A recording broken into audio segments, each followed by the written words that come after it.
Welcome back to State and Local. My guest once again is David Rosenberg, and I invited him on because I felt terrible that I had made a big groan about his bill that he wanted us. He talked about at the selectmen's meeting and got the selectmen to endorse. And so he's on today. He's going to talk more about it, and maybe I'll be able to understand it and it'll be a little more palatable to me. So thank you for coming on. Sure. So what exactly does this amendment do? So I wanted to start, if I may, about talking about the current open meeting law and then some problems that I see with it, and then talk about how the bill addresses those problems. And you wrote this? I did the first draft of the bill to amend and got help from different people in the state legislature and the Attorney General's office making some improvements to it. But I started it. At any rate, so the open meeting law was revised in 2009 and went into effect, the current version went into effect in 2010. And the intention was to centralize enforcement and education about the open meeting law.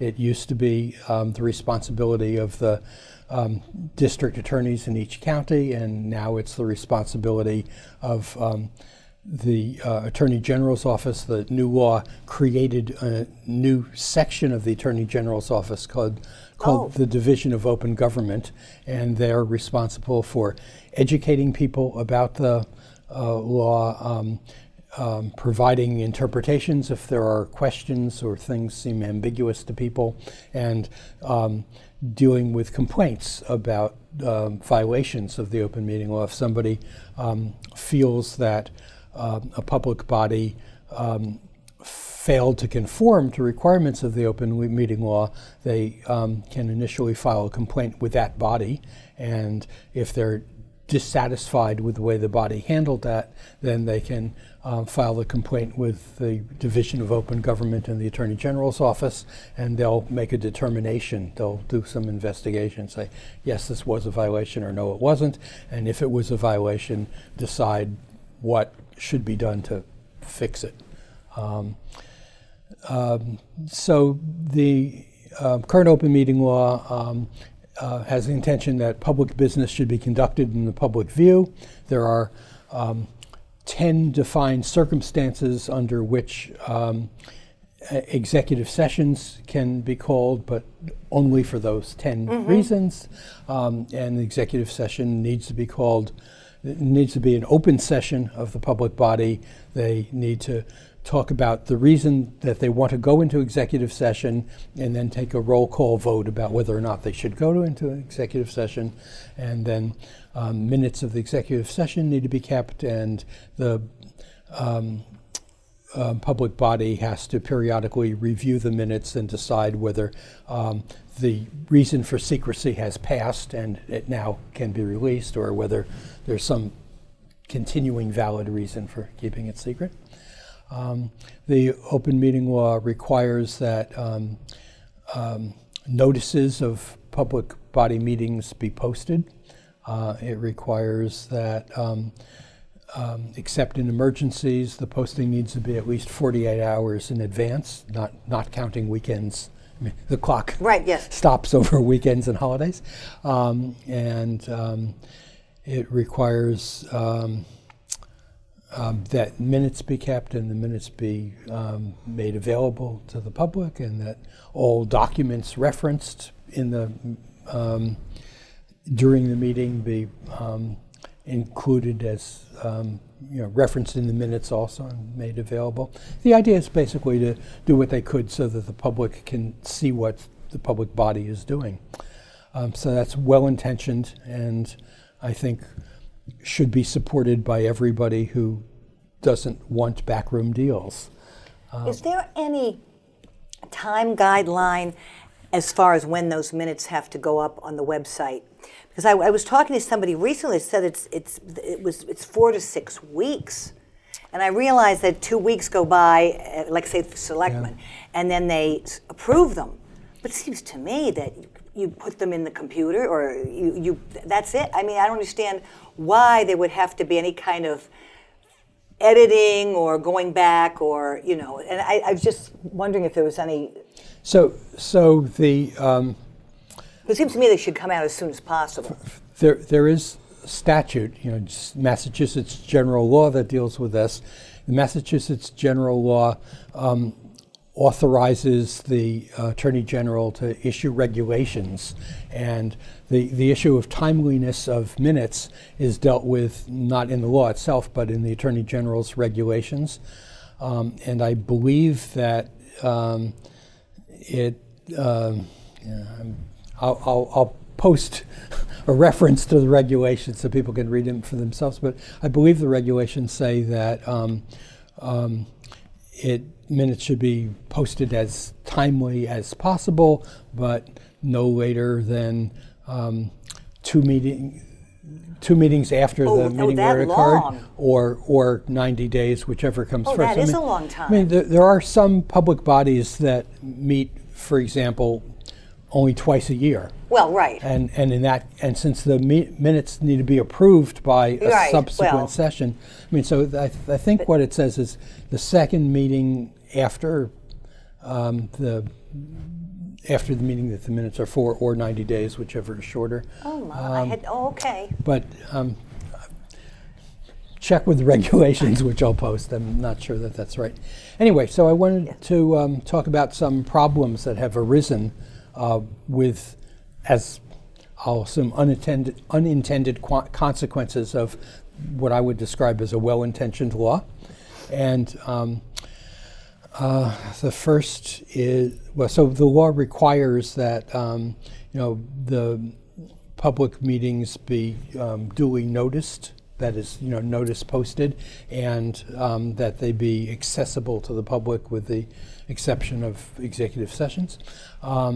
And that means that members of a public body are not allowed to deliberate by email, are not allowed to deliberate by conference call, are not allowed to deliberate in some other context if they happen to meet at a restaurant or somebody's house, that their deliberation on matters within the jurisdiction of the public body can only happen at a duly posted meeting. So one situation we had was that we the Town Meeting Technology Committee in Norfolk wanted to have a web-based forum for discussing warrant articles, and the intention was that be operative 24 hours a day, 7 days a week for the time between the warrant becoming available and the town meeting.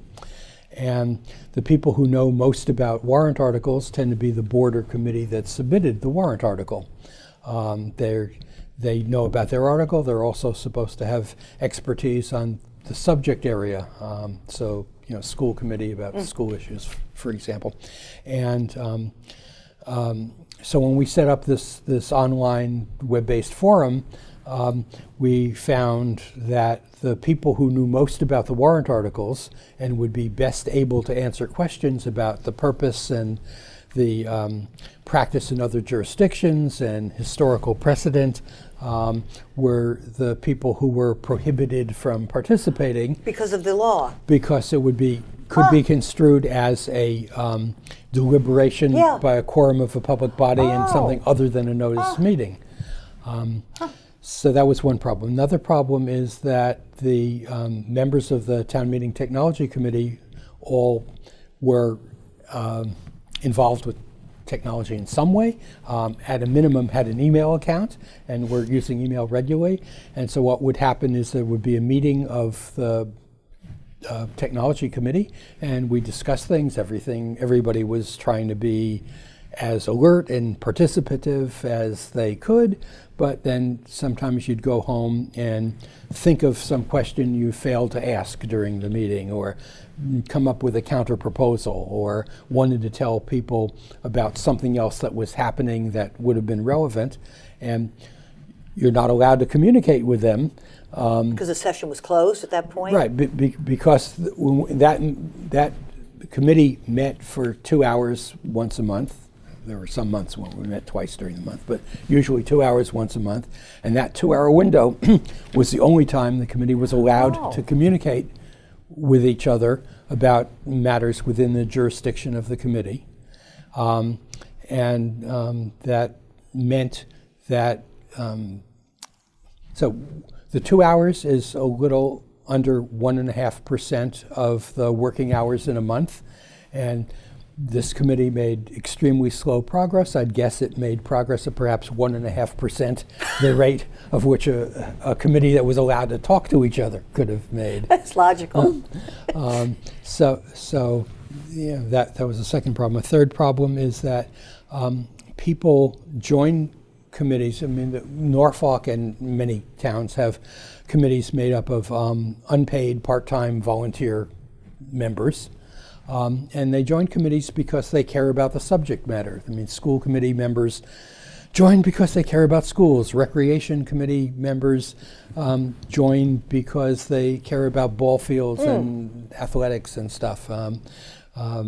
Conservation committee people join because they care about conservation. Nobody joins a committee because they like fighting with bureaucracy. And yet if they're confronted with bureaucratic obstacles and impediments, that frustrates them. It's discouraging. Yeah, makes it more likely that they'll resign because they can't get the business of the committee done. Let me see. So now this will apply to any board, any group? So the way it's currently drafted, it would apply to any public body that elects to do it. So it could be the selectmen, it could be... Right, it could be any body that wants to do it. It's an option, it's not a mandate, so no public body need to do it, but it would allow members... I'll get into what it does later. Let me see what the... so another problem is that it's difficult for some people to attend meetings because, for example, they're working in Boston and the meeting is in Norfolk, or a number of things. They have kids or need to do elder care or are in school themselves, or they're elderly and don't want to go out alone at night, or they noticed it's Massachusetts, the roads are icy. It's Massachusetts during the winter, the roads are icy. They don't want to drive on icy roads and stuff. So, or maybe they have some disability that makes attending a meeting awkward. So that's another problem. If things can only be discussed at meetings, and meetings are, and they can't get to meetings, then they miss out. Let's see.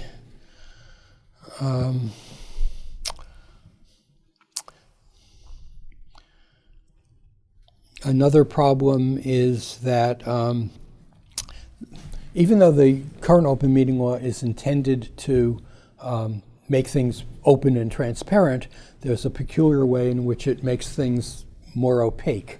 And that's in the situation where a public body had to meet a deadline. For example, it needed to turn in a report for at a town meeting, or something needed to be done by the end of a fiscal year, or there was some bidding period and they needed to act by a certain date.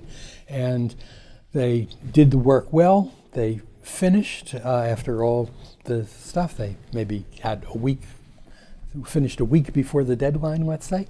And then there was some unanticipated last-minute development. Some property went off the market, a price changed, a new candidate showed up, something that was significant. Unforeseen. And unforeseen. And there are several things that they could do. One thing is the members could take a day off from work and have another meeting during the day. They could violate a promise that they may have made to a spouse and kids that this was all over, there weren't going to be any more evening meetings. They could pretend they didn't hear about this new thing and turn in the report as though they were unaware of this new development. They could fail to turn in the reports. It's June 30th, this report is due, sorry, we don't have it. Or what we suspect often happens, well, I should say, what we suspect sometimes happens, is that they violate the open meeting law and deliberate by email. Not because they're really trying to hide anything, but because they're trying to do their job, and they consider the violation of the open meeting law a lesser evil than risking a marriage, risking a job, turning in sloppy work, failing to meet on time. But once they've done that, then there's a strong incentive to keep that deliberation by email secret. Because if they shared that with the public, they would be publicizing the fact that they violated the law. So that's a case where if there were no open meeting law, they could be more open about that than I see. Yes. Than the situation where they're incented to keep their violating deliberation secret. This amendment that I'm advocating in House Bill 2775 in the current session. And did Dooley support that? Who else supported that? So it has approximately 15 or so co-sponsors. It was filed by Jeff Roy, who is the representative in the next district over, the 10th Norfolk District. Was co-sponsored by 14 other senators and representatives, and Sean Dooley is in our 9th Norfolk District is all these names.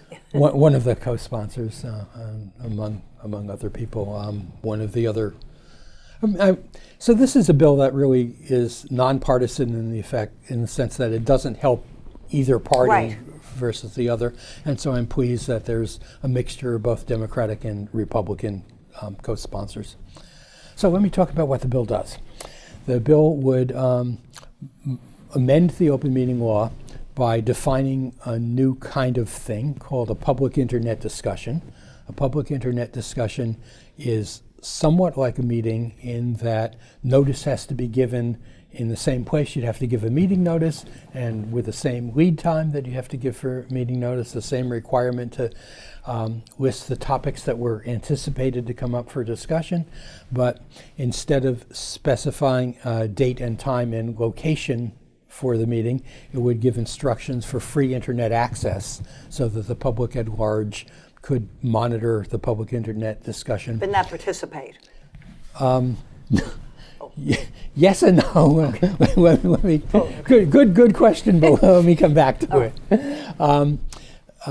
So they could monitor it as fully as the members of the public body themselves, and other ways in which it differs from a meeting is that at a meeting there's a quorum requirement, and at a meeting actions can be taken, votes or other formal actions. At public internet discussion, it's for discussion only. No votes can be taken. No formal actions can be taken. Since I'm envisioning that people will come and go at different times, there really isn't a quorum requirement. It's for discussion, but anytime anybody gets to the discussion, they can see everything that happened prior to that. So it's sort of like the Norfolk Facebook page where you can go on and say something, and then somebody else reads it later and says something, and then you can go back and see if there was an answer, and you get notified, on the email. But I mean, it's that kind of thing, that kind of flexibility. So the bill doesn't specify any particular implementation, and what you're describing for a Facebook page is a possible implementation. There are some issues with doing it in Facebook. One issue is that there's a requirement that a transcript or archive be kept and that be freely accessible via the internet. Since Facebook allows people who make statements to later edit them or later delete them, that seems to give rise to an issue of how one is going to meet the requirement for keeping an archive. There's also in the bill, in the amendment, a requirement that everybody who speak not in the sense of orally, yes, but I understand. Speak in text, be identified and their comments attributed to them. And in Facebook, it's hard to know that somebody who claims their chief stone of the Yes. police department is really Chief Stone. Right. And how do you know that it wasn't somebody else who created Right. a Facebook account in that person's name? So that's one possible implementation, but probably not the best implementation due to questions I'd have about how they meet these requirements. So other requirements are, as I just said, that everything needs to be date and time stamped and attributed to the person who made the statement, that a transcript needs to be kept, that the transcript needs to be freely accessible via the internet, that the notice of the meeting also needs to give, not the meeting, the notice of the public internet discussion needs to give instructions for free access to the transcript as well as to the discussion itself. Now, how do people know? How do the different people that are participating in this know that somebody started to talk and wants to start a discussion? So They just does it go into their emails or? So, I mean, the situation is very similar to the situation with a meeting. That is, there's a posted notice. In the case of a meeting, a posted notice saying, 7 o'clock, room 124, okay. et cetera. So there has to be a posted notice that there is this public internet discussion. And depending on the implementation mechanism, I'm sorry, let me back up and say that everybody in the world, no matter who they are or where they are, can read what's going on. So it's read,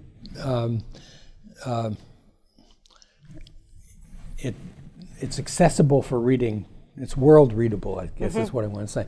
On the other hand, following the model of a meeting, in an in-person meeting, the public body gets to decide whether the public at large can participate or whether the public at large is just the audience observing what's going on.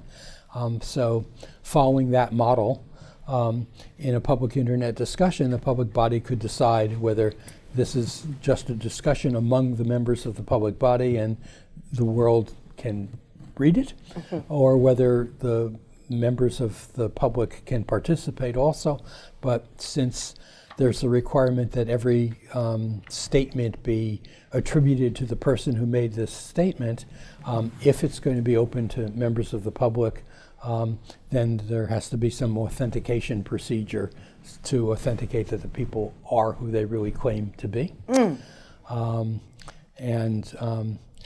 It is most likely impractical to authenticate everybody in the world. So one would say that if Norfolk were doing this, for instance, they might say that they wanted Norfolk residents to be able to participate, but not people in Beijing or London or Paris or someplace else. So if they decide it's Norfolk residents, then they could have an authentication procedure that worked because of the physical accessibility of people in Norfolk. Now we've got about 5 minutes. Is there anything else that you wanted to get? I just wanted to be sure you knew you had. Oh, thank you. So I guess the things that I'd emphasize are that this solves that set of problems. It would allow members of a public body to post a notice that they're organizing a public internet discussion and give the public instructions for access. It would. Now, say, for example, if I wanted to know about a ZBA public discussion, what would I do? Not being a member. Right. So, in the same way that to know about meetings of the ZBA, you'd go to the town calendar all right. on would be My Town Government. Yep. And there would be either that or some similar right. place where notices of public internet discussions would be posted. So another issue that's sometimes brought up is how much does this cost? And first, the answer is that since this is an option, not a mandate, if a public body doesn't elect this option, then it doesn't change anything at all. Cost is zero. If a public body does elect to do it, they might use current infrastructure that, for example, could be built using the Norfolk town website, could be built using some free service like perhaps Facebook, but probably not Facebook. Google Groups Yes. are a better choice, I think. Could be anyway. There might be companies that set up a business just to do this. So I would say the cost is dependent on how they choose to implement it and whether they're building on existing infrastructure using available free services. Do you need an administrator for that? To some extent, I would say yes. So somebody needs to take care of it. Again, that could be decided of how it was done. It could well be a volunteer member of the volunteer public body. Now, where is this right now in the legislature? It just had a hearing before the Joint Committee on State Administration and Regulatory Oversight. The next action is that committee needs to vote on whether to recommend that it ought to pass or recommend it ought not to pass. It hasn't gone to the Senate, though. No, it hasn't gone out of the committee yet. Okay. It's still in the committee. They need to make a recommendation. This is the 5th legislative session in which the bill has been filed. In previous legislative sessions, it has been sent to study, which is a polite way of Kinda saying kills it. it was killed. Yeah. Right, and So what do you think this? Do you think this will go through this time, or? I certainly hope so. It's hard to make predictions. Well, listen, we're pretty much out of time, but thanks for coming on. And I do understand it. I guess I just didn't try to understand. And I just said, and I didn't. But that makes a lot of sense. I think so. It's intended to solve all of the problems Right. that I mentioned in the list of problems, Right. and I will when this show. Oh, yes, you're going to is post posted on YouTube. Yes. I'll post a comment with links to information all about right. The current law, about the complaint process under the current law, about the Attorney General's FAQ, about what this bill does, about the problems, about how it solves the problem. So I'll try to provide all those notes in a comment on YouTube. Oh, that's good. All righty. Well, thanks for coming on. I'm always glad to have you. Thank you. You have a good heart. Thank you very much for watching State and Local. I'm Anne Marie Battistone. David Rosenberg was talking about bill number H2775. And we'll be back another time with State and Local. And thank you for watching, and have a good evening. This has been NCTV that you've been watching. Bye-bye.